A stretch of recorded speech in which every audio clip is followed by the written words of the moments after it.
తమిళనాడు రాజకీయం అంటేనే నాటకీయ పరిణామాలు, సంచలన మలుపులతో పాటు వ్యక్తిగత కక్ష సాధింపు చర్యలకు పరాకాష్ట.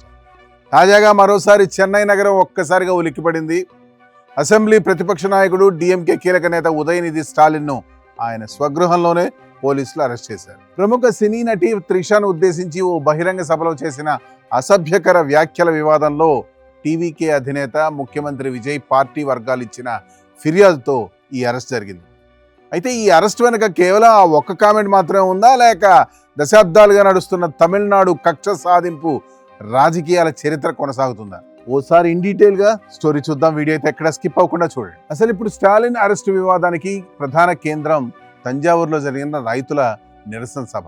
కావేరీ జలాల విడుదల విషయంలో కర్ణాటక వైఖరిని తమిళనాడు ప్రభుత్వం అనుసరిస్తున్న తీరును నిరసిస్తూ డిఎంకే భారీ బహిరంగ సభను ఏర్పాటు చేసింది. ఆ వేదికపై ఉదయనిధి స్టాలిన్ ప్రసంగిస్తూ ముఖ్యమంత్రి విజయ్ కావేరీ నీటి సమస్యపై నోరు మెదపడం లేదని, డిఎంకే నాయకులపై అక్రమ కేసులు పెట్టడమే పనిగా పెట్టుకున్నారని విమర్శించారు. సరిగ్గా ఆ సమయంలో సభలోని జనం నుండి నటి త్రిష పేరుతో నినాదాలు వినిపించాయి.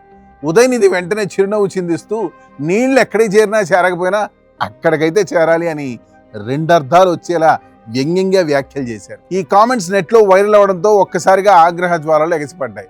ఒక మహిళా నటిని ముఖ్యమంత్రిని ఉద్దేశించి బహిరంగ సభలో అంత చౌకబారుగా మాట్లాడడంపై సోషల్ మీడియాలో తీవ్ర విమర్శలే వచ్చాయి.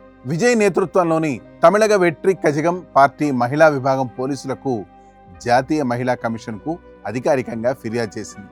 కేసు నమోదైన కొన్ని గంటల వ్యవధిలోనే చెన్నై నీలాంగరైలోని ఉదయనిధి ఇంటిని వందలాది మంది పోలీసులు చుట్టుముట్టారు. ఉదయాన్నే ఆయన్ని అదుపులోకి తీసుకొని స్టేషన్కు తరలించారు. ఈ అరెస్టును ఉదయనిధి ఒక డ్రామాగా, కామెడీగా అభివర్ణిస్తూ న్యాయపరంగా ఎదుర్కొంటానని స్పష్టమైతే చేశారు. అయితే తమిళనాడు రాజకీయ చరిత్రను గమనించిన వారికి ఈ తరహా అర్ధరాత్రి ఆపై ఉదయాన్నే జరిగే సంచలన అరెస్టులు కొత్తేమీ కాదు. డిఎంకే ఏఐడిఎంకే మధ్య దశాబ్దాలుగా నడిచిన కక్ష సాధింపు రాజకీయం ప్రపంచ స్థాయిలోనే అత్యంత భయంకరమైనదిగా పేరుగాంచింది. అధికారం మారిన ప్రతిసారి ప్రతిపక్ష నేతలను జైలుకు పంపడం అక్కడి రాజకీయ ఆనవాయితీగా మారింది. దీనికి అత్యంత వివాదాస్పదమైన ఉదాహరణ 2001 జూన్ 30న జరిగింది. నాటి ఏఐడిఎంకే అధినేత్రి జయలలిత ముఖ్యమంత్రిగా ఉన్న సమయంలో డిఎంకే అధినేత మాజీ ముఖ్యమంత్రి ఎం కరుణానిధిని అర్ధరాత్రి 1 గంటల ప్రాంతంలో పోలీసులు ఆయన ఇంట్లో చొరబడి దౌర్జన్యంగా అరెస్ట్ చేశారు. 80 ఏళ్ల వయసున్న వృద్ధ నాయకుడిని పోలీసులు ఈడ్చుకెళ్తున్న దృశ్యాలు, ఆయన కేకలు వేస్తున్న వీడియోలు దేశవ్యాప్తంగా తీవ్ర దిగ్భ్రాంతిని కలిగించాయి. ఫ్లైఓవర్ నిర్మాణం అవినీతి కేసు పేరిట జరిగిన ఈ అరెస్టు ముమ్మాటికి కక్ష సాధింపారని విమర్శలు వచ్చాయి. అదే రోజు నాటి కేంద్ర మంత్రులు మారన్, టిఆర్ బాలును కూడా పోలీసులు వదలలేదు. ఆ దెబ్బకు ప్రతీకారంగా 2006లో డిఎంకే మళ్లీ అధికారంలోకి రాగానే ఏఐడిఎంకే నాయకులపై వరుస కేసులు, దాడులతో విరుచుకుపడింది. జయలలితతో పాటు ఆమె సన్నిహితులపై అక్రమాస్తుల కేసులు, అరెస్టుల పర్వం కొనసాగింది. జయలలిత కూడా బెంగళూరు జైలుకు వెళ్లాల్సి వచ్చింది. ఆ తర్వాత జయలలిత మళ్ళీ అధికారంలోకి వచ్చిన ప్రతిసారి డిఎంకే నేతలే లక్ష్యంగా దాడులు, విచారణలు సాగాయి. అధికారం ఒకరి చేతి నుండి మరో చేతికి మారినప్పుడల్లా ఈ పగ, ప్రతీకార జ్వాలలు తమిళనాడును రగిలిస్తూనే ఉన్నాయి.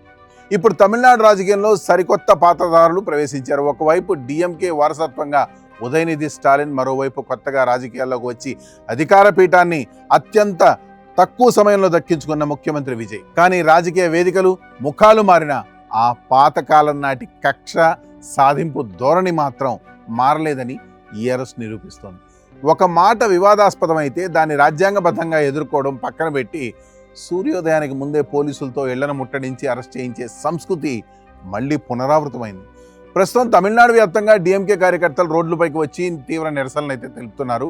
డిఎంకే లీగల్ టీం మద్రాస్ హైకోర్టును ఆశ్రయించి రక్షణ అయితే కోరింది. నటి త్రిష విషయంలో ఉదయనిధి చేసిన వ్యాఖ్యలు ఎంత తప్పు అని నెటిజన్లు విమర్శిస్తున్నారో, అదే సమయంలో ఈ అరెస్టు వెనుక ఉన్న రాజకీయ కక్ష సాధింపు చర్యలను కూడా అంతే తీవ్రంగా ప్రశ్నిస్తున్నారు.